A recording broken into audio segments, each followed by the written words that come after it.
Hello. It's Monday evening, it's pretty late.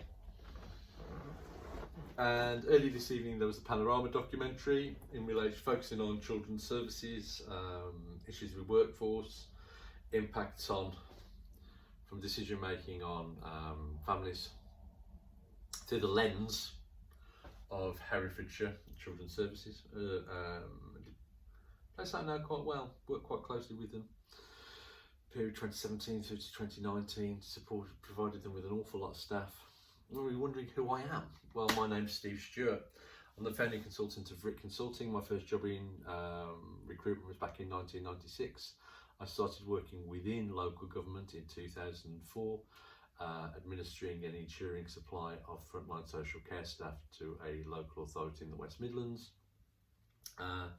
Developed and expanded that role as well, and that led to various acknowledgements, very much showcasing the service delivery acknowledged by central government in terms of that. And in 2014 I became technical lead for the West Midlands Memorandum of Understanding, agency CAP, the first and the best, most successful of that type, which I helped run and oversaw through to 2020. Days have all got a bit confused during COVID. During COVID, for the last couple of years prior to that, I was working for West Midlands Children's Services, working on an innovation project called Future Social, which was focused around service improvement from addressing matters of workforce. Please feel free to read the evaluation report and acknowledgements of the work that I did on that. Like I said, that MOU is good. Since we were all made redundant, I founded a consultancy that's focused very much on workforce strategy. The acknowledgement of the work that I've done is very gratifying, has come from the private sector market that wants to engage with me in relation to providing new and innovative solutions, supporting them to provide them, and product development and so forth. And I have worked with local authorities during that time as well as a workforce strategist. One of the key things I've done since setting up RIC Consulting was the fact that I acknowledge that there is a distinct lack of research relating to matters of workforce, particularly within the children's services environment. Focus is very much in terms of research on practice, and rightly so in many ways, but it does mean that there have been many decisions made, understandable, from local authorities that actually have not necessarily led to the strategic outcomes or operational outcomes that they'd want them to. And it's on that kind of basis that RedZone has evolved, and evolved is very much the correct word, because I started this piece of work seeking to come up with something to replace exit interviews or enhance exit interviews, because I wanted there to be something that was social work specific. One of the great problems that children's services and adult services and social care departments have is the fact that when they engage with corporate services, they don't necessarily get the products that they need to. So that an exit interview will often be a corporate entity, and it's set up for a corporate whole. It's not necessarily social work specific. So you'll get a qualified social worker, senior practitioner, team manager, service head, all taking the same exit interview, or using the same exit interview form as a part-time lifeguard. So, wanted to replace that or try and come up with something more specific. And also what I wanted to do is try and find the triggers for people leaving, because people, if the idea was to inform a retention strategy, what you don't want is to start coming up with retention techniques for when people have decided to leave. You want to come up with retention techniques that are going to take effect at around the kind of time that people start thinking about leaving.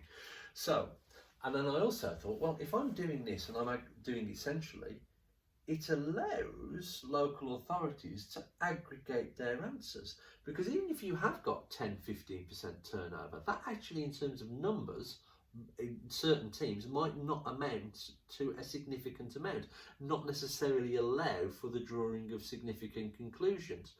But if everyone's using the same kind of system, using the same kind of interviews, it allows for that kind of aggregation across authorities and draws stronger trends.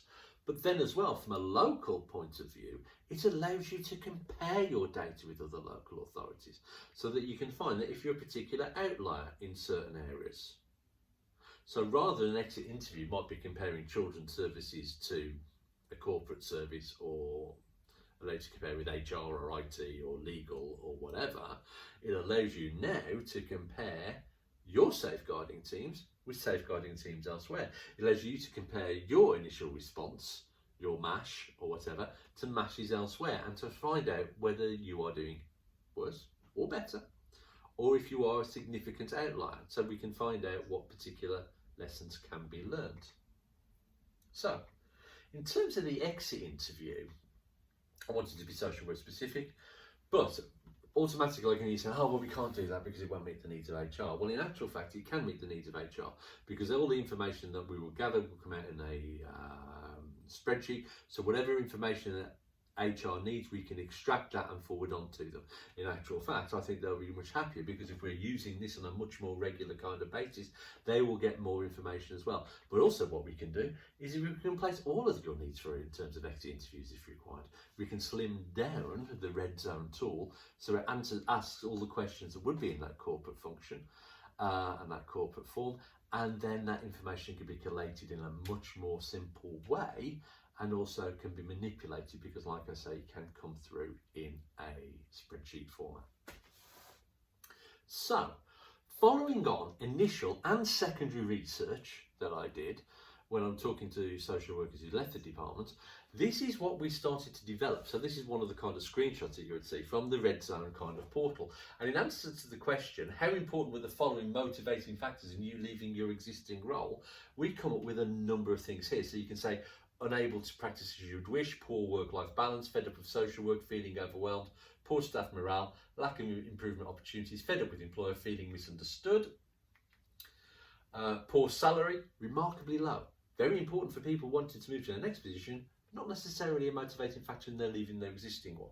Constant staff turnover, feeling undervalued, different to poor salary, abusive clients, work conditions, seeing others do better, approaching burnout, wanting to change their work status, wanting to go and start working on an agency basis, wanting to broaden experience, fed up with manager, career progression. And as you can see, they can rate those extremely significant, very significant, somewhat significant, not so significant, not at all significant. So what does that actually sort of like teach us? Well, in terms of reasons for leaving, we can, for all of those different things, they broadly fall into 4 categories: relationship with manager, work-life balance, career progression, and a lack of development opportunities. Now, I mentioned right at the start that this is an organic piece of equipment. As more and more information goes through it, now we're going to go live and start selling the product outside. More and more information is going to come in, and it will allow us to refine more and more info. We've done as much as we can inside the laboratory. We've now got to grow already outside, and you can see how it's grown from an exit interview into something else, because what it allows for in terms of reasons for leaving, it tells us now that there's no single cause. It's a build-up of actions over time, and we're trying to find out right now. We have not been able to prove a correlation that is significantly different between people who are changing jobs and people who are changing career. And we think that if we can try and find that actually these are the drivers that are the straws that break the camel's back, that lead people not to just go and look elsewhere for another social work position, but to say, do you know what? Maybe I don't want to be a social worker anymore. And if we're looking to actually address the issue on a national basis in terms of keeping workers within the profession and keeping workers within local authorities, then these are the kind of things that we're going to need to find out. And they're not actually there at the moment. But this kind of live, actual information will help us to draw up strategies over time. So what we also need as well, because like I say, is that it's grown as much as it can within the laboratory, is that a larger sample size of ASYE and recently qualified is required, because we need to try and see if there's differences why those people leave the profession as opposed to elsewhere, because we think that they are, but we haven't got the sample size to significantly show where those differences are as well. So, issues.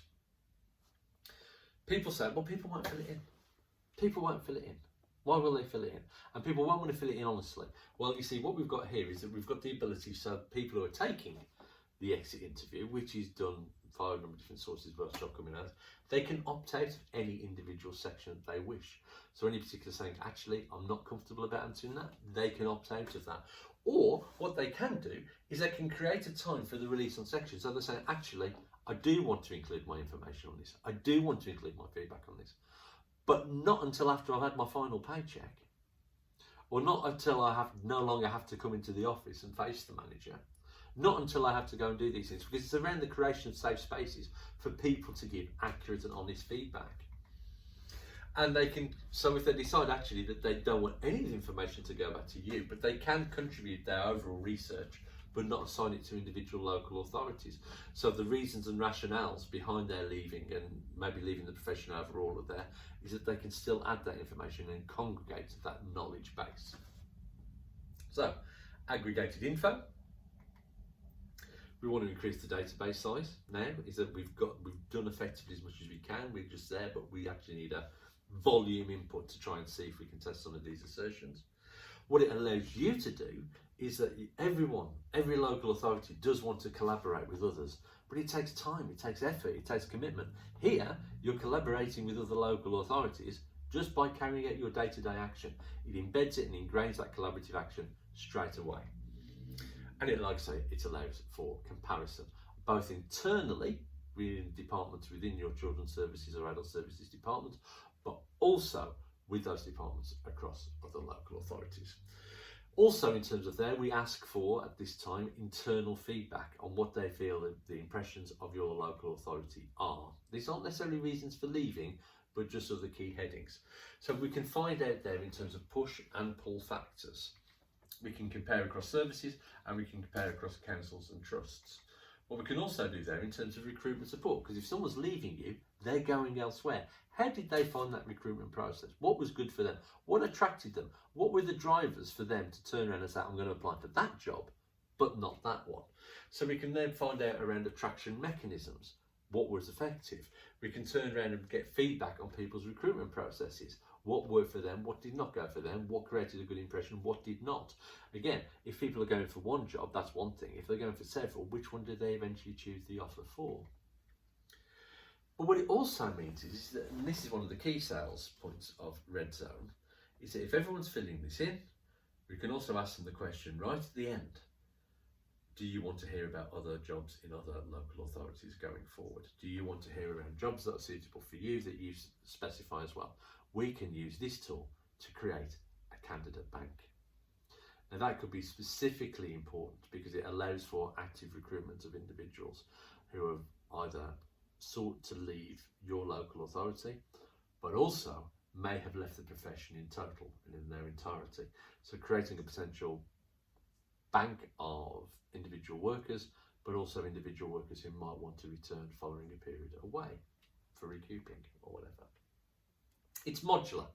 So what we're able to offer is that the lines are there, so you can have there are questionnaires for perm staff if you just want to find out around your perm staff, but also if you want to find out information about your reputation as well. From temporary staff, we can sort that out, and similarly as well as separate lines for program and project teams. The filtering for the questions that we ask in this are so intricate. When I was putting it together, I ended up hiring the local village hall. I needed to have the village hall and I needed to put every question down, and I just drew it out with chalk afterwards, connecting all the dots to see where it split and then where it came back together to ensure that we got everything and it works. But beta testing will also be, there might be some alterations as we go along. Delivery, well, how does it work? It's delivered basically via an online survey. Now this online survey is white label, so we can personalise it to you. So your messages at the start and messages at the end are there and they're yours and you can control them. We can badge it as yours. If you do not think that that's appropriate, if you think that that might be a negative for people who are filling it in and you want to badge it as something from Brick Consulting or from some other source, we can do that for you too. It's all completely modifiable in terms of that kind of regard. It's using very well-known survey software, but it's completely ad-free, and effectively it's white labelled for you. We can do it as well via workbook. So again, it's a little bit complicated in terms of there, and that would need your ability to personalise some of the questions or add from that. Is that might lead to certain questions, but we could do that via folders or whatever if you really wanted to. But there is that option there to do it via workbook should you want to. Or it can be done by personal delivery. So you can either sit down with an individual from HR, should they request that, or from some external manager, or indeed if you want someone to be sent through from Brick Consulting, then we can do that for you too. Or maybe even you want to consider approaching people from one of your external partners already, your managed service provider or an agency provider or whatever. Why have we called it RedZone now? Well, you see, that's very key, because in terms of RedZone, if we find out this information and we find out what other drivers are, and we find out what the triggers are, and we find out exactly how they will impact on people, it means that you can conduct a self-assessment of your existing workforce. You can find out when people are moving into the red zone, how many potential flags and triggers are there? What is the likelihood of them potentially moving on within the next 6, 12, 24 months? What is the likelihood of them looking to apply for another position soon, or leave social work soon? So it allows you to do that. Now, how is that self-assessment carried out? Well, you can carry it out by your council by trust. Is that if you have an HR system that would be able to tell you how long someone's been in post, if it tells you how many internal positions that they've moved through, if it tells you about the teams that they're in, and we can modify that and we can plot that through against your information, we can put it into our matrix, then if you can provide that information, we can just run that through and run the numbers. That's easy. However, if not, then an individual can go and do it through the RedZone portal. So we can set up a self-assessment questionnaire that will go through and do that. And if you wanted to line that up alongside something like your social worker health check, so we can modify that, we make that easier for you to conduct those things at the same time, expand or contract or whatever, then we can do that for you. So that's not too difficult, and we'd really like to explore that, because we're interested in the differences between social worker health checks and what those kind of things tell you already.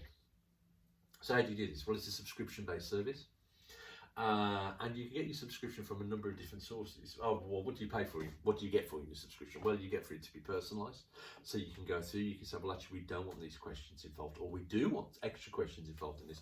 We do want to include it from an HR function if you want to sit down with the head of HR as well to say, well, actually, we need these things included. How can we go and do that? How do you want it badged? So all of those personalisation kind of aspects can come through. You also get consultancy support from that, so we will come through and we'll present the statistics for you, just how often that you want that done. Again, it possibly depends on the size of your local authority, how many leavers you anticipate happening, what do you think the value of that actually is. But we will provide you with monthly reporting anyway, in terms of this is what's come through and these are the results that we can issue to you this month from your usage. Now, the requirements. I have requirements of you if you are actually interested. Yes, I do. Because we need to have the commitment that actually you want to know this. There could be a feeling, yeah, and the value of when people leave, well, actually, we're not sure that we want to know what they've got to say. I need to have that information as well, because otherwise it is an unbalanced, just as biased as you think that the answers that people might give might be, you can get too much the other way if you don't. So we need to have a commitment from there that you're going to push that through, and simply that there's a project champion as well. Is that even if I wanted to sell this to the DFE to provide to you, again, I still want there to be some kind of charge, because you need to value what this service is going to provide to you. And similarly is that I need your understanding that the information that it gives will be able to empower you to make proper decisions in terms of your recruitment, in terms of your retention, and taking retention strategies going forward. This product in itself it may help you with your recruitment. The access to that candidate bank will be in time absolutely massive, and that will be of some significant local, regional and national importance to us. However, in terms of retention and its ability to help you retain staff, it provides you with the information. What you choose to do with that information, but you have to have that understanding that it's the starting point of your work and not the end point. Early adopters. Like I said, this has grown as much within the environment that it was developed as it can. We now need to go and take you through. So we're actually seeking early adopters for this. Now, early adopters will get a longer subscription for a cheaper price. So right now we're thinking is that normally we would have a subscription which will be annual. What we're actually looking for is for the people for the next 3 or 4 months is that we're willing to offer the remainder of the year and the whole of next for a price that's cheaper than what an annual subscription will eventually be. And it's an organic product. And that's the whole point, is that this evolved out of something just to be addressing matters in relation to having a more accurate exit interview. What it's actually turned into is a predicting tool and a tool that will allow and empower you to make proper decisions, and also for a recruitment tool as well. Where the lines go in terms of what the impact of various red flags is as more information goes in will change. We might come out as well to find out those correlations we want to try and find in terms of people leaving social work entirely, and going to another job entirely, as opposed to just retiring, compared to going and seeking another job within social work. So it will change over time in terms of where those lines are drawn, and that has to be appreciated. More data, and hopefully as effects come through in terms of retention protocols and retention policies that people come up with, then that will possibly need to lead to some realignment of those kind of figures as well, because people's reasons for leaving will change if we start addressing some of those key matters as well.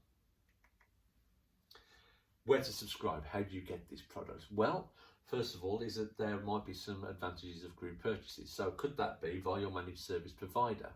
Your managed service provider companies, you know, the big agencies that you go to first of all, who have those kind of portals. I'm open to discussions with them because they might want to provide that, particularly the agency modules as well on your behalf. So there might be some cost savings there, but similarly they might want to make group purchases to allow them to provide this service elsewhere. So ask them, are they able to subscribe RedZone through them? Similarly, on a regional basis, one of the greatest benefits of this could well be on a regional basis, local authorities working in close collaboration with each other and being able to provide that kind of local information as well. You really want to know how you're doing comparing to your neighbours, as well as people far afield, but that would be of benefit to you. Or you could come direct to me, and I could try and I will deal with you on a direct basis. So that's RedZone. Although I've just given you, skirted over the in-depth nature of this product, which is frankly scary, hopefully I've given you enough to tease you into wanting something more. If you are interested, my name is Steve Stewart. You can contact me from my website, which is www.vric.consulting. vric.consulting, or the email address steve, S-T-E-V-E, @vric.consulting. Or I've got other videos out there that I've got my contact details on. It's been lovely to speak to you. I wish you well. This product is not necessarily about me making millions of pounds of money. It is to try and provide sustainable solutions to empower councils to take charge of those situations that presently they are failing on making the most out of existing resource. If I can do anything to help, please feel and answer any questions, please feel free to get in contact. My email address again is steve, S-T-E-V-E, @vric.consulting. Take care, stay safe, hope to speak to you soon. Bye bye.